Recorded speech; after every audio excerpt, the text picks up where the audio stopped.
Hey everyone, you're watching ASMR Angel Reads. We're continuing with the very long chapter 5 of Daggerspell. Um, just a recap of what we read in chapter 5 already.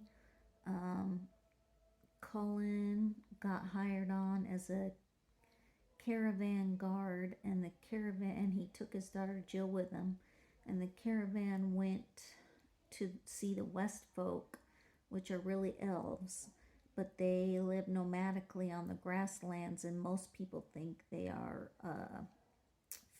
fake fairy tale people.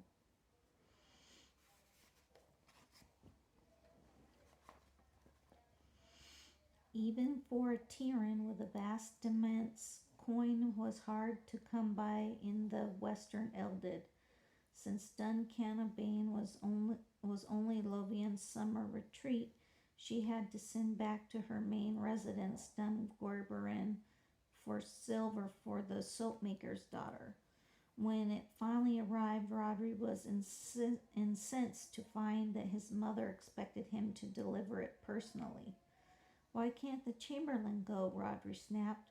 "Or the wretched equerry? Let them earn their meed." Oh, that's right. Rodri got the soapmaker's daughter pregnant, and his mom, Lovian, is going to take care of her and the baby. Lovian merely crossed her arms over her chest and glared at him. With a sigh, Rodri picked up a pair of saddlebags from the table and went to the stable to get a horse. In the morning lay clear and sunny over the wild green meadow, and far below at the base of the cliffs the ocean sparkled like a casket of blue and green jewels. But Rodri rode out with a heavy heart. "Owen's going to weep," he told himself, "and it's going to be horrible." What Rodri could never admit to another living soul was that he was honestly fond of Olwen. It was one thing to tumble a common-born lass around in bed, quite another to admit that you liked her and felt more at ease with her than with the woman of your own class. The town of Canabane lay nestled around a small harbor in the break in the cliffs where the Brog, a stream that only qualified as a river in the winter, came to the sea. There were 3 wooden piers for fishing boats and a larger pier for ferry that went out to the holy islands of Wimglade, about 10 miles out to sea. Inland from the pier, about 400 buildings spread out in ragged semicircles. Although Yesgrin's soapworks lay about a mile from the town to spare the residents the stink of the tallow, his family lived in a round house down near the harbor. Rodri's courtship had been so successful because Yesgrin and his wife were up to their arms in grease and potash all day, a good long ways from Olwen, who tended the younger children at home. As soon as Rodri dismounted to lead his horse through the narrow curving streets, he realized that he was in for the worst morning of his life. The townfolk all bowed or curtsied as usual, but he was aware of a hastily repressed smirks and snickers everywhere he went. Although he was the lord and they were the commoners, satire was an injured man's tight, and apparently Yesgrin had been exercising it to the hilt. Rodri tied up his horse behind the house and slipped in like a thief. Owen was chopping turnips at the battered table in the kitchen. She was 15, a slender little thing with a heart-shaped face, big blue eyes, and a charming triangular smile. This morning, however, she looked up without the usual smile when Rodri came in. "I've brought you somewhat." Rodri laid the saddlebags on the table. Olwen nodded and wiped her hands on her apron. "Do the terms of the settlement please you?" Rodri asked. She nodded again and began unlacing the bags. "My mother sent along some honey and things like that." Rodri began to feel desperate. "Things that are strengthening," she said. She nodded a third time and began taking various pots and sacks out of the saddlebags. "Owen, please won't you talk to me?" "And what do you want me to say?" "Ah, by the hells, I don't know." Owen took out the small wooden box of coins, opened it, and stared at the heap of silver for a long time. Her chance at a decent life.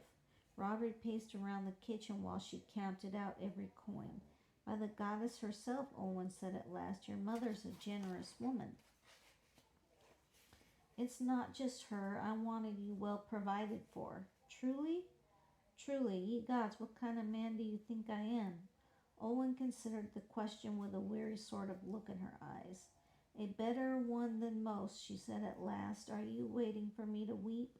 I've done all of that I'm going to do. Well and good. Will you give me one last kiss? I won't. Just go, will you? Rodri took the saddlebags and headed out, pausing to glance back and see her calmly putting the coins back in the box. She looked more relieved than sad to have him gone. He mounted his horse and trotted out fast, letting the townsfolk get out of his way as best they could.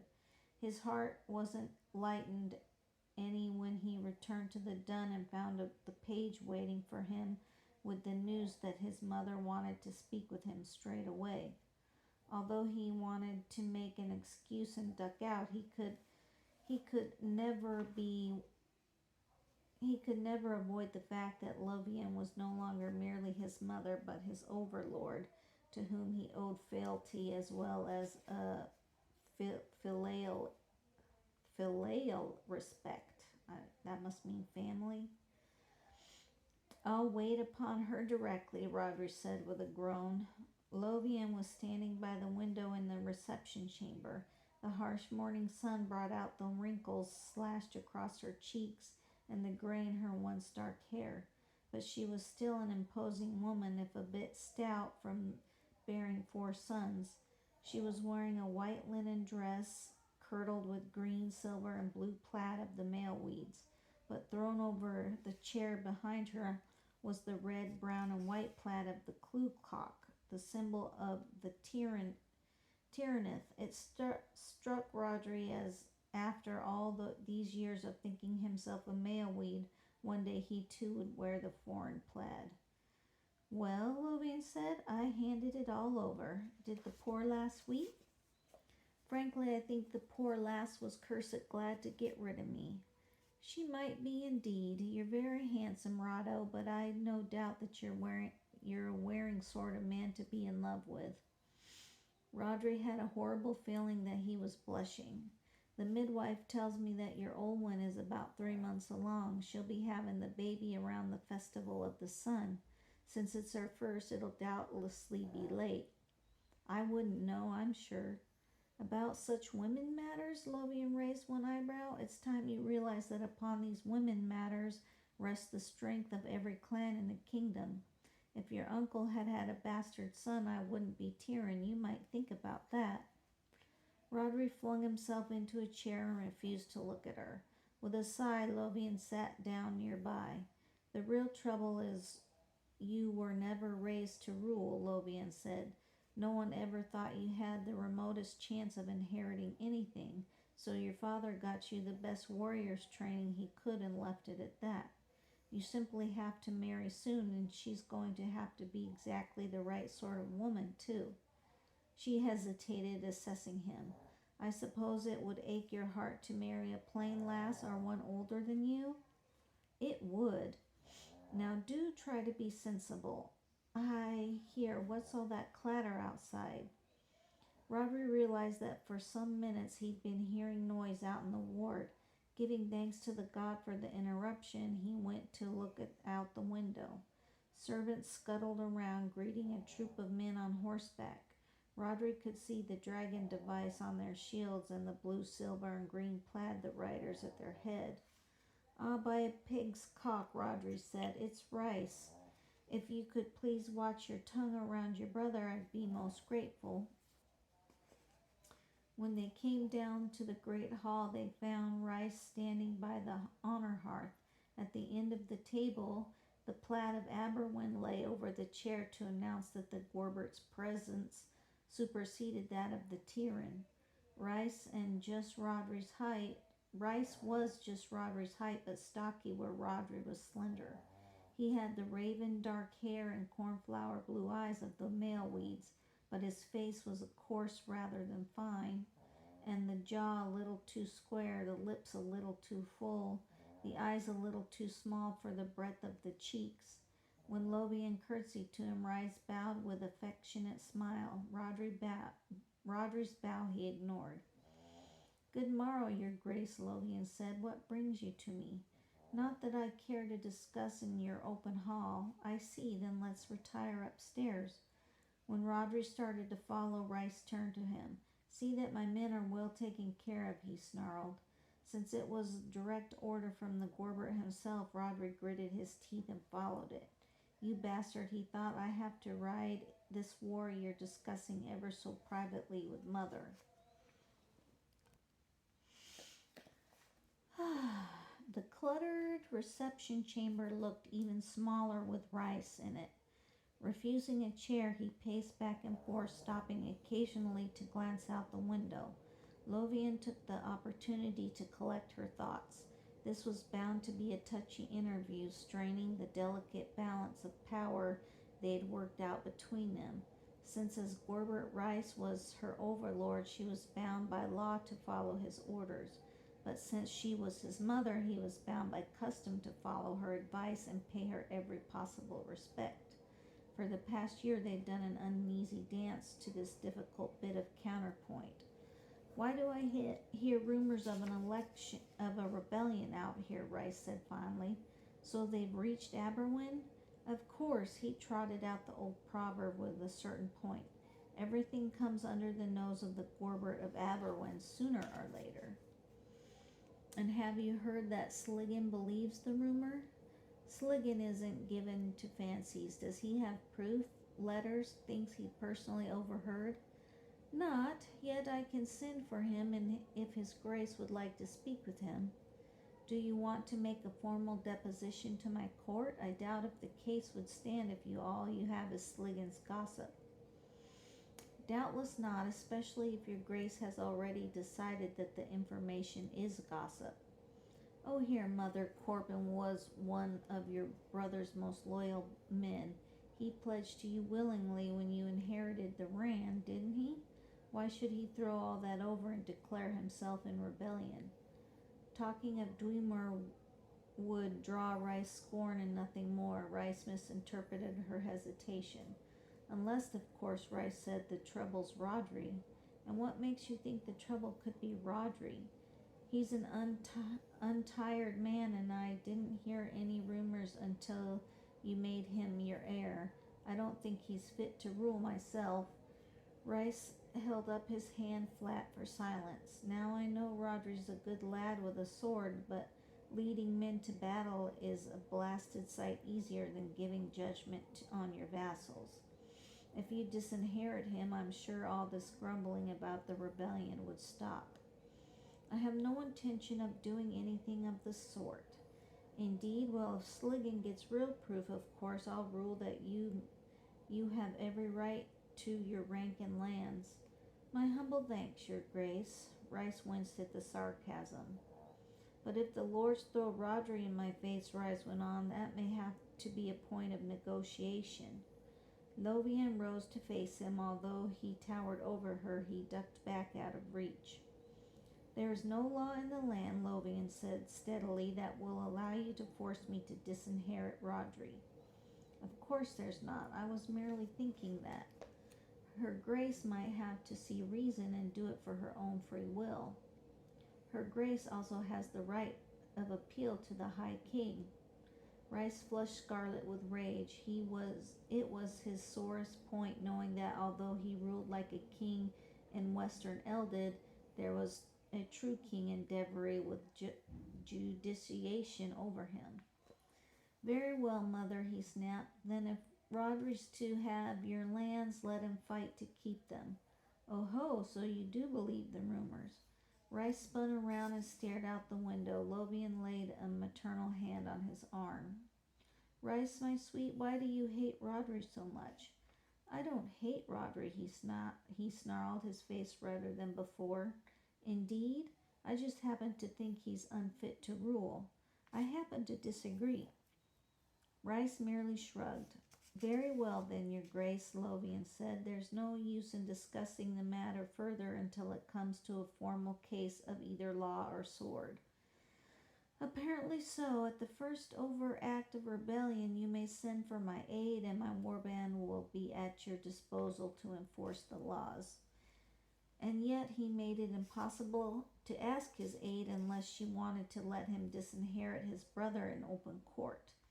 That afternoon, while Rice and his men drank in her great hall, Lovian sent a message to Sligan to come to her on the morrow.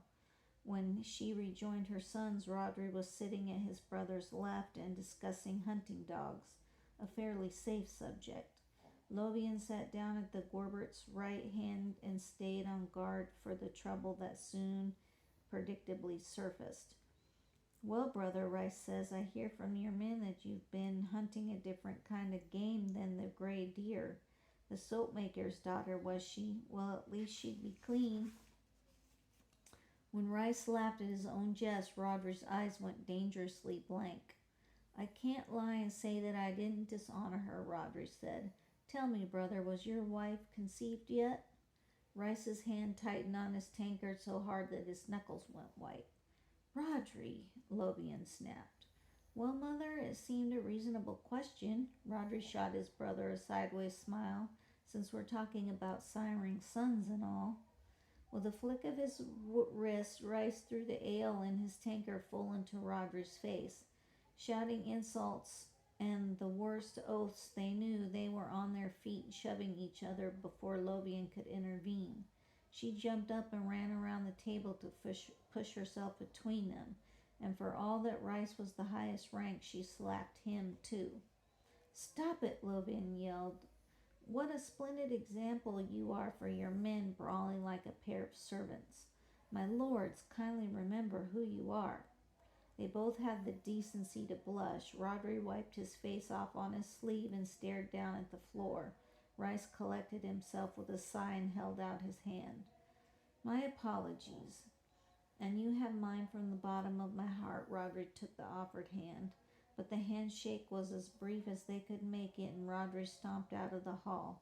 Rice and Lovian sat down and waited while the servant refilled the Gorbert's tankard, then scurried away.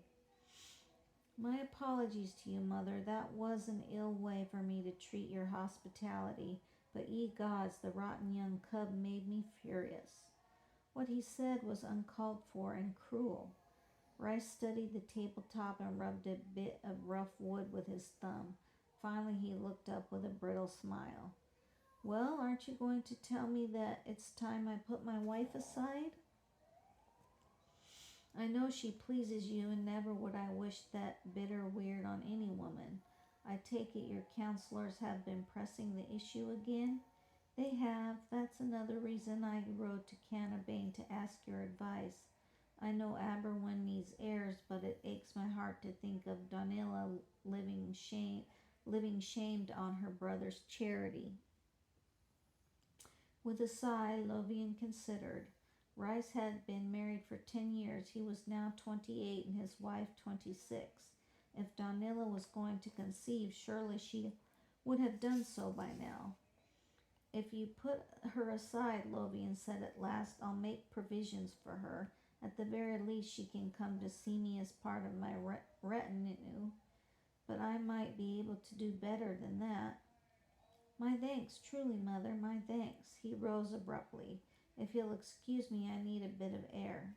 Yet Lovian knew he was close to tears. For a long while she sat at the table alone and brooded on those women's matters that lay at the heart of the kingdom. On the morrow, Rice took his men out. On the morrow, Rice and his men rode out early, much to Lovian's relief. His stubbornness over the rebellion puzzled her. It was, after all, to the Gorbert's advantage to intervene before things came to open war, both to assert his authority and to issue a warning that rebellions would not be tolerated in his reign. Later, while speaking with Rodri and Sligan in her reception chamber, she found an answer to the puzzle and nearly broke her heart. High-handed of him, Sligan said. Never known his grace to be so unreasonable. Indeed, Rodri favored them with a cold, tight smile. All my life, Rice could always hold one thing over my head, and that he was that he'd get the Gorbert then, and I'd have naught but his charity. And then Uncle Guerick has to go and get himself killed, and lo and behold, I've got the ran after all. Of course it aches the bastard heart. Here, Sligan snapped, don't call your brother that. Your lady mother had more honor to put horns on your father's head. My apologies to you, mother. Let me refer to the esteemed Gorbert as a piss-poor drunken excuse for a noble lord, then. Rodri, Lovian, and Sligan said together. Well, by the gods, Rodri got to his feet. How do you expect me to be courteous to a man who wants me dead? Suddenly, Lovian turned cold. Can't you see it? Rodri was shaking with rage. He's letting the war go on in hopes of seeing me killed. I'll wager Corbin of Nowek see it too. They kill me off and then sue for peace, and Rice ever so honorably makes them give restitution to his poor mother. Then when you die, the rebels have what they want, direct fealty to Rice, and he has what he wants, my lands. Rodri leaned over her chair. Well, mother, aren't I right? Hold your tongue, Sligan rose and hauled him back. You're right enough, but don't go throwing it into your lady mother's face. Rodri strode to the window and looked out.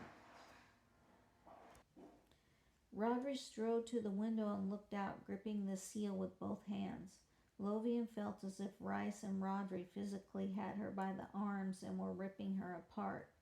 Sligan watched her with concern. Don't you brood, your grace. We'll keep your young cub alive. He knows how to swing that sword he wears, and he'll have plenty of loyal men around him.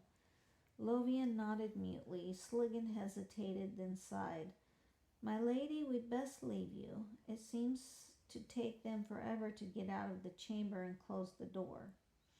Ah, ye gods, Lovian whispered aloud. I never thought he hated Rodri as much as all that. She dropped her face into her hands and let the blessed tears come. Okay.